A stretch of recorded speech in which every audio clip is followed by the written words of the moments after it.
Halo semuanya, nama saya Erik Walikrom.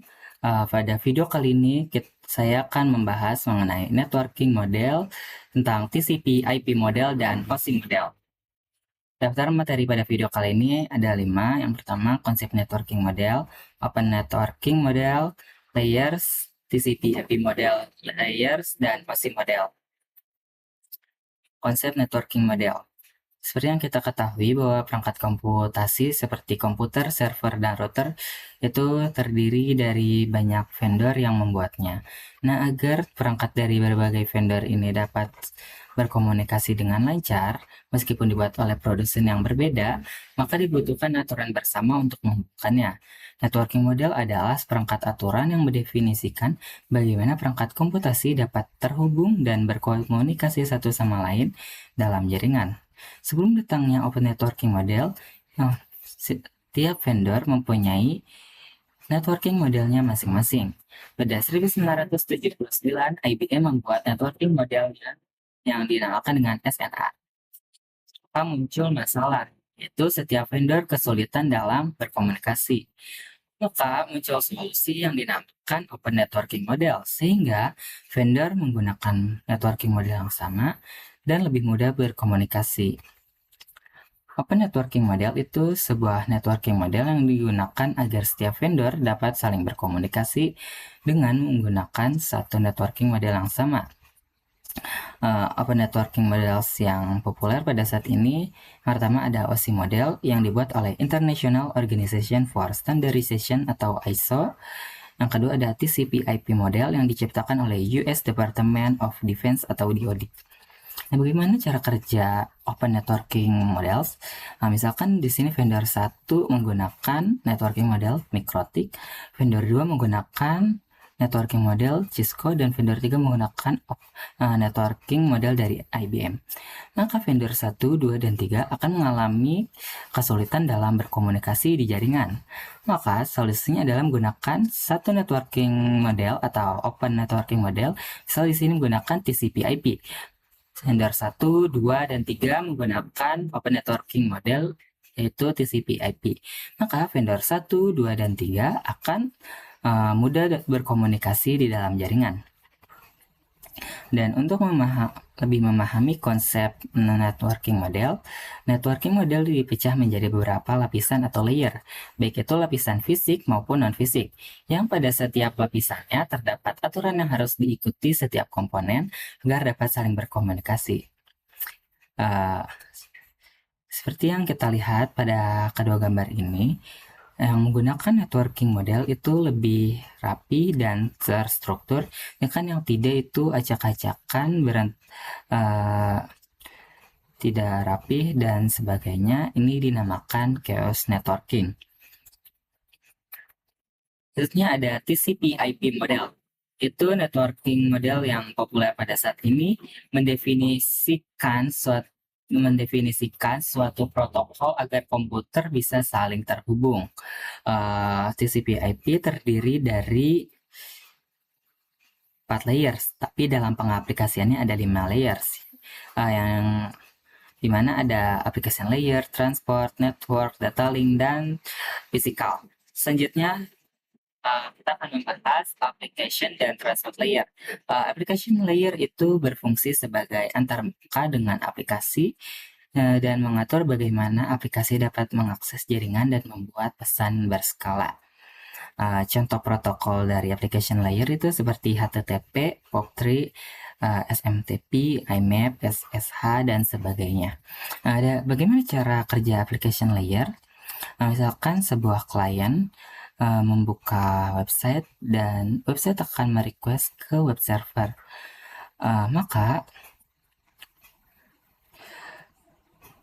application layer akan membungkus data menggunakan HTTP header dan mengirimnya ke website. Selanjutnya kita akan membahas transport layer, menyajikan dan memberikan service ke application layer. Terdapat dua protokol yang sering digunakan, yaitu UTP, TCP dan UDP. TCP itu memiliki error recovery mechanism, yaitu jika sebagian paket data hilang ataupun error bisa dikirim ulang. Misalkan dari klien merequest website, membuka website dan website merequest ke web server, maka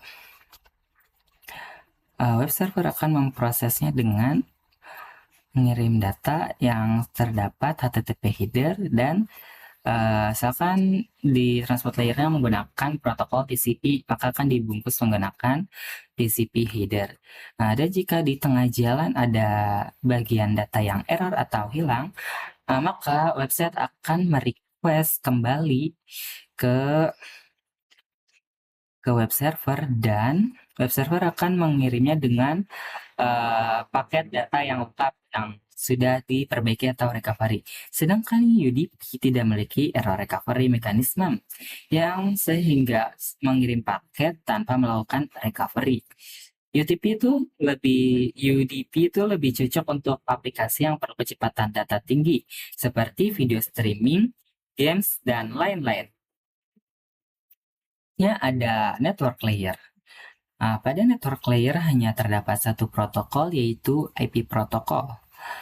IP menyediakan dua fitur, yaitu addressing dan routing.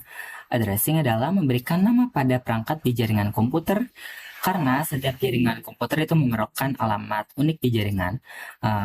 Addressing ini dapat berfungsi sebagai alamat sehingga misalkan dari komputer yang memiliki IP address 192.168.1.1 ingin mengirim data ke komputer B, maka komputer ini hanya perlu mengirim data ke alamat atau IP address 192.168.1.2.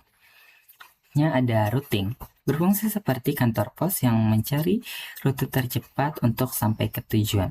Misalkan dari alamat A mau ke alamat B di sini, maka router akan berfungsi sebagai pos.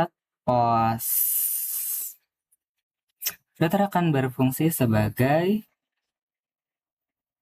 kantor pos agar data mencapai tujuan dengan rute yang tercepat.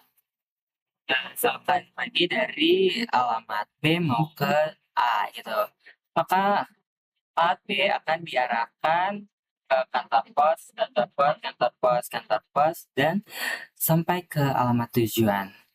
Nah, kantor pos ini adalah sebuah router yang mengarahkan data agar mencapai tujuan dengan rute yang tercepat. Selanjutnya ada data link dan physical layer. Physical layer itu mendefinisikan media koneksi fisik. Misalkan sebuah komputer 1 dan komputer 2 terhubung menggunakan wired atau kabel, maka media koneksinya adalah kabel, dan kabel yang sering digunakan itu adalah kabel UTP. Atau selanjutnya kalau yang wireless tidak menggunakan data, tidak menggunakan kabel, maka media koneksinya itu biasanya adalah Wi-Fi. Selanjutnya adalah data link layer, yaitu protokol yang dibutuhkan pada physical layer. Data link mempunyai satu fitur, yaitu frame check sequence. Itu mekanisme deteksi error pada frame data, tapi tidak melakukan recovery, hanya melakukan deteksi. Maka data link akan bekerja sama dengan transport layer untuk pada ini TCP yang memiliki error recovery mechanism agar dapat di-recovery dan dapat dikirim ke klien dalam keadaan lengkap. Dan MAC address adalah alamat unik di data link layer. Selanjutnya ada encapsulation dan decapsulation. Encapsulation adalah proses membungkus data dengan header data di setiap layernya.